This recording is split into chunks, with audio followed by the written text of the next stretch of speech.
ओम नमः शिवाय। नमस्कार दोस्तों, स्वागत है आप सभी का आपके अपने चैनल खुशहाल ज़िंदगी में। कैसे हैं आप लोग, ये बताने के लिए कमेंट बॉक्स में हर हर महादेव अवश्य लिखिएगा। दोस्तों, साल 2022 में सावन का महीना कुछ ही दिनों में आरंभ होने ही वाला है। श्रावण मास भगवान शिव को सबसे अधिक प्रिय है। सावन के महीने में भगवान शिव की विशेष रूप से पूजा आराधना की जाती है। हमारे हिंदू धर्म के अनुसार श्रावण माह भगवान शिव को समर्पित है। देवों के देव महादेव की उपासना के लिए यह माह सबसे उत्तम माना गया है। सावन में सच्ची श्रद्धा के साथ शिव पूजन से व्यक्ति के जीवन के समस्त दुख दूर होते हैं। शिव भक्त सावन में कांवड़ लेकर जाते हैं जो कि पूरे एक माह तक चलता है। दोस्तों, जहां बात हो रही है श्रावण मास की और महादेव की, तो ऐसे में शिव महापुराण की चर्चा ना हो ऐसा तो संभव ही नहीं है। शिव महापुराण भगवान शिव की महिमा का वर्णन करने वाला एक अद्भुत ग्रंथ है। इस महिमा शिव महापुराण में मनुष्यों की तमाम समस्याओं के लिए कई ऐसे छोटे छोटे उपाय बताए गए हैं जिन्हें यदि कोई व्यक्ति भक्ति के साथ कर ले तो उस व्यक्ति का बेड़ा पार होना निश्चित है। और इन उपायों को करने के लिए श्रावण के महीने से बेहतर समय तो कोई हो ही नहीं सकता। यदि कोई व्यक्ति सच्चे श्रद्धा के साथ श्रावण के महीने में भोलेनाथ के शरण में पहुंच जाता है और इन उपायों को करता है तो निश्चित तौर से उस व्यक्ति को महादेव की कृपा मिलती है। इसी ग्रंथ में से मात्र 2 उपाय हम आपके लिए लेकर आए हैं। यदि इन उपायों को आप पूरे श्रावण महीने में एक नियम बना के कर लेते हैं तो निश्चित तौर पर आपकी जो भी कामना है वह श्रावण महीना समाप्त होते होते ही पूर्ण होती दिखाई देती है। बहुत ही सरल सा उपाय है जिसे कोई भी कर सकता है। यदि आप ऑफिस जाते हैं, आप वर्किंग वुमेन हैं या फिर वर्किंग मैन हैं या फिर कोई स्टूडेंट है, कोई भी इस उपाय को बड़ी ही आसानी से कर सकता है पूरे श्रावण महीने में। भले बहुत से लोग होते हैं कि बाहर रहते दिन भर, ऐसे में व्रत नहीं रख सकते, तो ऐसे में क्या करें, ऐसे में पूरे श्रावण महीने में मात्र ये 2 नियम आप बना लें। फिर आप स्वयं महसूस करेंगे कि भले आपने व्रत नहीं रखा, महादेव का नाम आप दिन भर नहीं जप रहे हैं, फिर भी आप महसूस करेंगे कि आप कहीं ना कहीं महादेव के सानिध्य में हैं। और जिस व्यक्ति को महादेव का सानिध्य प्राप्त हो जाता है उसे जीवन में क्या कुछ नहीं हासिल होता। तो चलिए जानते हैं इन 2 उपायों को, जो कि बहुत ही सरल से उपाय हैं। इसके लिए आपको बहुत ज़्यादा सामग्री की भी आवश्यकता नहीं होगी और ना ही आपको घंटों पूजा घर में या फिर मंदिर में बैठे रहना होगा। सबसे पहले जान लेते हैं कि इस साल सावन का महीना कब से कब तक रहेगा और इस बार कितने व्रत सोमवार के पड़ रहे हैं। साल 2022 में सावन का महीना 14 जुलाई से शुरू हो रहा है, जो कि 12 अगस्त यानी कि श्रावण पूर्णिमा के दिन समाप्त होगी। इस वर्ष श्रावण में कितने सोमवार पड़ेंगे इसे लेकर थोड़ी सी दुविधा बनी हुई है, जो कि क्लियर कर देती हूँ। दोस्तों, पूर्णिमा तिथि के अनुसार 14 जुलाई से श्रावण महीना का आरंभ हो जाएगा, जो कि 12 अगस्त श्रावणी पूर्णिमा को समाप्त होगा। इस बीच में कुल 4 सोमवार के व्रत पड़ रहे हैं। लेकिन कुछ लोग ऐसे भी हैं जो संक्रांति के हिसाब से श्रावण की शुरुआत मानेंगे। ऐसे लोगों के लिए यानी कि संक्रांति की गणना के हिसाब से 16 जुलाई से श्रावण महीने की शुरुआत हो रही है, जो कि समाप्त होगा 17 अगस्त को, क्योंकि भाद्रपद की संक्रांति तिथि 17 अगस्त को मानी जा रही है। ऐसे में इस बीच कुल 5 सोमवार के व्रत पड़ रहे हैं। इसीलिए जो लोग संक्रांति तिथि को मान के चलते हैं उनके लिए इस बार सावन महीने में कुल 5 सोमवार के व्रत पड़ने वाले हैं। तो दोस्तों, यहाँ ये बात क्लियर हो गई। जो लोग पूर्णिमा तिथि से मानते हैं उनके लिए 4 सोमवार के व्रत पड़ रहे हैं। जो लोग संक्रांति तिथि का पालन करते हैं उनके लिए 5 सोमवार के व्रत पड़ रहे हैं पूरे श्रावण महीने में। दोस्तों, ये बात तो सबको पता है कि हाँ, सावन का महीना आरंभ होने वाला है। इस पूरे महीने में हमें महादेव की भक्ति करनी है, उनका व्रत करना है, विधिवत पूजन करना है। लेकिन कई बार ऐसी समस्या आ जाती है कि हम चाहते तो हैं कि हम व्रत करें, हम नियमों का पालन करें, लेकिन हम ऐसा कर नहीं पाते हैं। इसका वजह ये होता है कि आजकल की जो लाइफस्टाइल है, आजकल का जो जीवन है, वह बहुत भाग दौड़ वाला हो गया है। कुछ लोग हैं जिन्हें ऑफिस जाना पड़ता है, कुछ लोग हैं जिन्हें अन्य किसी वजह से घर से बाहर रहना पड़ता है, कुछ स्टूडेंट्स भी होंगे जो महादेव की पूजा आराधना करना चाहते हैं।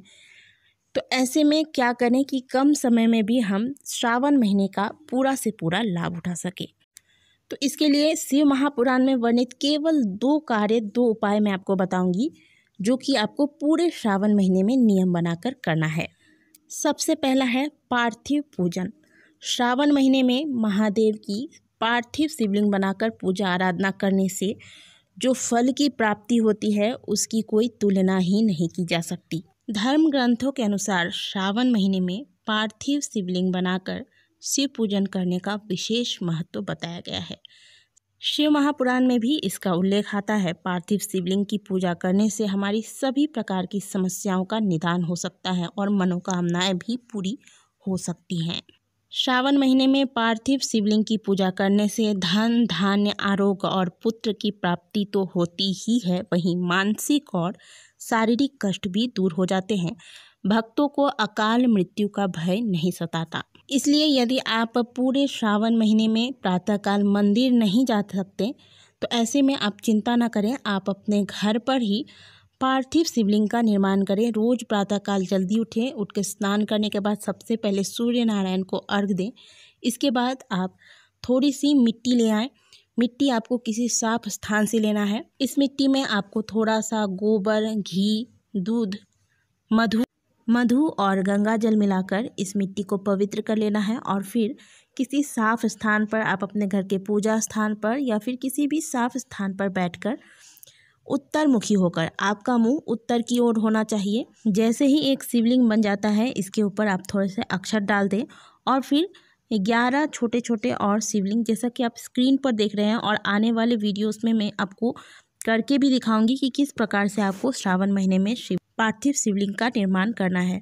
तो इस प्रकार से आपको शिवलिंग का निर्माण करना है। एक बड़ा आकार का शिवलिंग होगा और फिर 11 छोटे छोटे होंगे। इसके अलावा आपको एक गौरी, गणेश, कार्तिकेय और नंदी महाराज भी मिट्टी के छोटे छोटे ढेले जैसे बनाकर आपको स्थापित कर देना है। जैसे ही आपका पहला शिवलिंग बन जाता है, आप इस पर थोड़े से अक्षत अवश्य चढ़ा दें। सबसे पहले गौरी गणेश की पूजा करें और फिर इसके बाद आपने जो पार्थिव शिवलिंग बना रखा है इसका पूजन करें।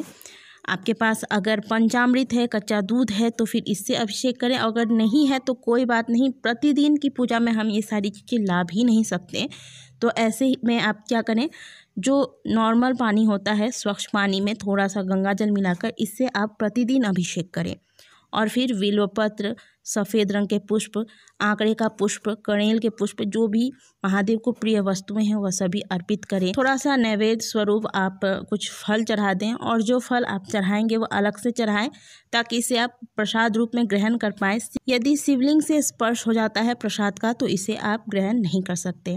तो इस प्रकार से प्रतिदिन पूजा करने के बाद आप वहाँ पर बैठ के चाहे तो थोड़ा देर जाप करें या फिर शिव चालीसा का पाठ करें या फिर आप ऐसे ही पूजा करने के बाद भगवान को प्रणाम करके भगवान की कर्पूर से आरती करें।